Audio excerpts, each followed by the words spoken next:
Salve galera, mais um vídeo aqui do nosso quadro Grandes Lições e hoje falaremos sobre o tema Não Seja um Canalha. Bom, para quem não conhece esse quadro, basicamente é um quadro em que eu reflito um pouco sobre as minhas atitudes e a minha filosofia de vida dos tempos passados, coisas às quais eu acreditava e que eu mudei completamente de ideia e que eu maturo aqui um pouco a ideia, converso um pouco sobre ela para nós nos aprofundarmos um pouco do tema. Iniciando aqui o nosso ponto de vista, bom, quando o dinheiro ele vem muito fácil, ele também vai muito fácil, né? A questão é quando você se esforça muito e gasta muito tempo, muita energia, muito estresse para consegui-lo. Como eu já expliquei no vídeo, né, de como eu iniciei os meus primeiros negócios, eu sempre tive vários pequenos empreendimentos. E eu sentia na pele a sensação de, poxa, tá trabalhando duro todos os dias da semana e além do trabalho nos meus projetos,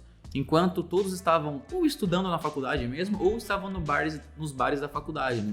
Metade, alguns estudavam, alguns bebiam e eu trabalhava. É claro! Eu planejava toda a produção, né? Fazia toda a análise de custos e precificação, eu comprava os ingredientes e trabalhava com toda a logística de levar os produtos numa caixinha bonitinha, pegava ônibus, às vezes ia de carro, tinha que pagar gasolina, ia até o trabalho, depois ia até a faculdade, poxa, tomava chuva, era pesado, dava trabalho, segurança lá da faculdade ficava me olhando, era uma coisa bastante complexa. Muitas vezes eu produzia errado, produzia demais, produzia de menos e nas melhores semanas que eu conseguia umas boas vendas, isso me lucrava coisa de dezenas de reais por semana. Falando aqui de lucro líquido, né? Basicamente são todas as minhas receitas, menos os meus custos variáveis ali, tirando todos os meus custos fixos, despesas fixas. Em uma única noite que eu ficava de sexta-feira na faculdade, bebendo com os amigos, tomava ali 2, 3, 4 cervejas,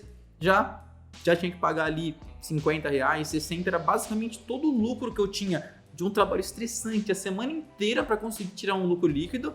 Eu gastava tudo em poucos minutos, né, poucas horas na faculdade em uma noite. Bêbado!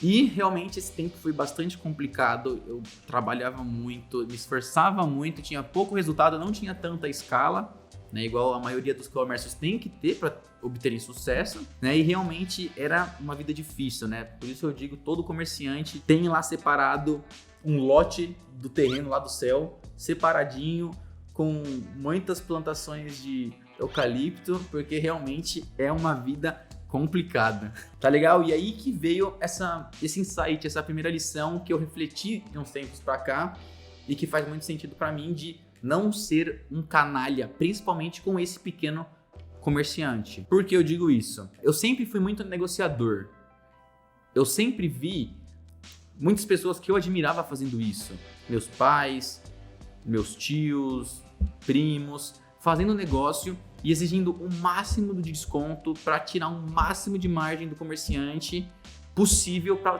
querer levar a vantagem de todas as maneiras. E eu fazia isso de uma forma, sabe, eu herdei esse DNA de fazer isso de uma forma até que mais proporcional. E cara, eu negociava com tudo, eu sempre mudava com o dinheiro vivo para conseguir mais desconto.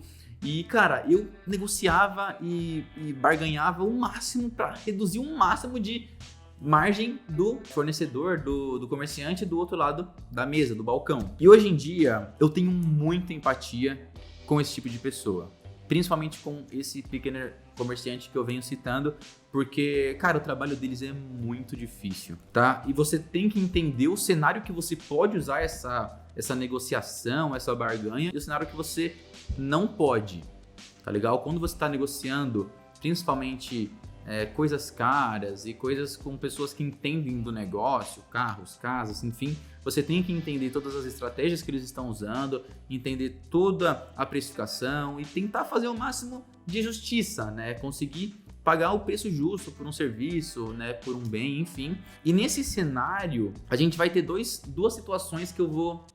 aqui só uma. Duas situações em que eu gostaria de frisar e de exemplificar para que vocês entendam o meu ponto de vista. A primeira é, por exemplo, o vendedor de milho da praia, por exemplo. Poxa, o cara já tem os custos variáveis dele ali, que é a espiga de milho, tem lá os plásticos, o pratinho, a colher, né? A manteiga ali que ele coloca. Não sei quanto que dá de custo isso, não sei se ele gasta, sei lá, R$2, R$3, que é a estrutura de custos dele. Tem também os custos fixos dele, ele tem que, poxa, pagar aquele carrinho, né, que ele vai andando pesado pra caceta, o cara sai andando na praia no maior sol do caramba, o cara tem que pagar aquele carrinho, tem a depreciação daquilo, não sei se é alugado, não sei se não é. Ele tem que pagar o imposto, né? Com certeza ele tem que pagar alguma taxa, alguma tarifa para ter autorização de utilizar aquilo, porque, poxa, a gente paga taxa para tudo, né? Duvido que eles não paguem também. Então, é uma estrutura completamente complicada, trabalhosa, fica no sol quente, tem um markup ali, a margem dele, bem pequena. E aí você chega lá, o cara quer cobrar 6, 7 reais no milho e você vai ficar chorando para reduzir. Você que tem condições, que tá na praia para curtir, vai ficar se matando lá de negociar e querer, tirar ali R$2 reais do negócio dele. Poxa, o cara tem aluguel para pagar, tem a família para manter, tem escola do filho, tem um monte de coisa e você vai ficar chorando por causa de R$1, de uma margem de 20%. O cara, não sei, tem uma margem de 30%, 40%, você quer engolir a margem dele até humilhar ele e deixar ele, no mínimo possível, porque, se você reduzir para 10%, o cara vai te vender, tipo, ele precisa daquela grana, mas você vai fazer questão de tomar a margem dele para fazer esse tipo de coisa, né? Então, cara, eu deixei de ser essa pessoa quando eu comecei a entender esse ponto de vista e agora, cara, até faço ao contrário, talvez, poxa, o cara tá lá e tem um preço de R$7 e o produto é bom e ele me atendeu com atenção e valeu a pena, cara, às vezes até vale a pena eu dar uma caixinha pro cara, comprar mais produtos dele, porque, cara, isso vai fazer a felicidade dele e não vai fazer diferença para você. Então, não seja esse tipo de pessoa. Claro que você tem que tomar cuidado para outra situação também, quando o cara tá querendo te enrolar ou o cara é malandro, né? Por exemplo, tem uma tática de persuasão que é a ancoragem. E na mesma praia que eu estive vendo o cara do milho, eu tive essa experiência com o vendedor de óculos. Pô, o cara chega lá, quanto que é o óculos? O óculos que eu tenho certeza que na 25 de março aqui do lado de casa é 10, 20 reais. O cara já chega e oferece um preço de 90, por exemplo. Ele ancora o preço lá em cima, porque ele sabe também que o pessoal vai querer negociar, barganhar, então ele já joga um preço lá em cima, ele ancora lá em cima para você jogar o seu argumento e ele reduzir um pouquinho até chegar nos 70, 60 reais para você conseguir um bom negócio. Então, para esse tipo de coisa, sim, que você tem que tomar cuidado, entender a tática dele e se proteger desse tipo de coisa, tá? Agora, cara, não fica se humilhando para esse tipo de coisa que eu falei do milho, por exemplo. Conforme eu disse no último vídeo também das grandes lições de não seja um miserável, tem a questão que o maior canal de finanças aqui do Brasil fala sobre negociar com feirante. Cara, pensa nessa situação, pelo amor de Deus. Você tem condições de fazer uma feira, de gastar uma grana, beleza, tem que economizar, se quiser pegar xepa, que é uma coisa, para quem quer reduzir muitos custos também pode, mas, cara, pensa no feirante, cara. O cara acorda lá 3 da manhã para ir no Ceasa para comprar as frutas, negociar, precificar, planejar tudo. Já tem o risco de comprar fruta de mais ou comprar fruta de menos, né? Tem o risco de perder ali se não for uma feira de sucesso, se chover, se for menos pessoas que o planejado. Aí o cara vai lá, compra uma porrada de fruta, pega peso, chama lá os meninos para ajudar ele, tem caminhão, tem gasolina, tem uma porrada de custo.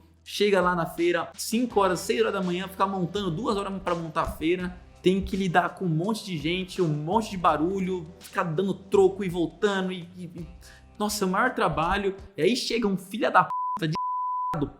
Não vou falar isso, né? Eu não estou suportando mais. Bom, chega um indivíduo e você coloca lá o preço de, sei lá, a manga, R$3. O cara vai lá e quer pedir desconto, quer fazer o pacotão, quer pedir, mas à vista tem desconto, não sei o que, e poxa, faz 4 por 10, não sei o que, tem um monte de gente que faz isso igual as pessoas que eu conhecia faziam, igual eu queria fazer, e hoje em dia, cara, eu vejo que é uma coisa desumana, cara, você entender toda a situação desse cara, que tem conta pra pagar, que tem um monte de custo, que tem um monte de risco, que tem a família, que tem, poxa... Ai, meu Deus do céu, eu fico triste com isso. E aí você chega e quer comer a margem dele por uma coisa que, poxa, R$1 na preço da manga não vai fazer a mínima diferença na sua vida. E você, além de se humilhar, quer humilhar o cara e quer tomar vantagem de qualquer forma né? Você que tem condições, você que tá vendo esse vídeo, você tem condições de, poxa, fazer um curso de Excel, de aumentar suas receitas, de começar um negócio online, de, poxa, aumentar sua margem um monte, mas não, você vai gastar tempo e energia e sanidade mental para humilhar um maluco e fazer com que ele reduza a margem no mínimo, dificultando o trabalho dele, para você ter uma vantagem ridícula de centavos, de reais. É uma coisa que eu não defendo, tá? Que eu mudei completamente a minha percepção de vida e, realmente, agora eu abomino esse tipo de coisa, né? Esse tipo de barganha, esse tipo de querer tomar vantagem de pessoa que tá se sacrificando, que tá trabalhando, que tem um valor hora bastante reduzido. Então, cara, não seja esse tipo de gente. Pelo contrário, se o cara agrega valor, se você é amigo dele, sabe que é difícil, poxa, dá uma caixinha pro cara, saiba o quanto é complicado esse tipo de comércio e o quanto você pode ajudar não fazendo esse tipo de coisa e talvez até ajudando, contribuindo. E é isso, tá? Mais um desabafo aqui de um erro gigantesco que eu tive e que agora eu faço questão de parar de praticar esse tipo de coisa assim. E comente aqui o que você acha, se você já foi assim, se você mudou um pouco a sua percepção. Mande esse vídeo também para quem é assim e que deve mudar essa mentalidade, porque, cara, isso é uma mentalidade que vai te levar só para baixo e não vai te ajudar a aumentar suas receitas e conquistar coisas grandiosas. É isso, comente, compartilhe, curta o vídeo se você achou interessante e até o próximo vídeo.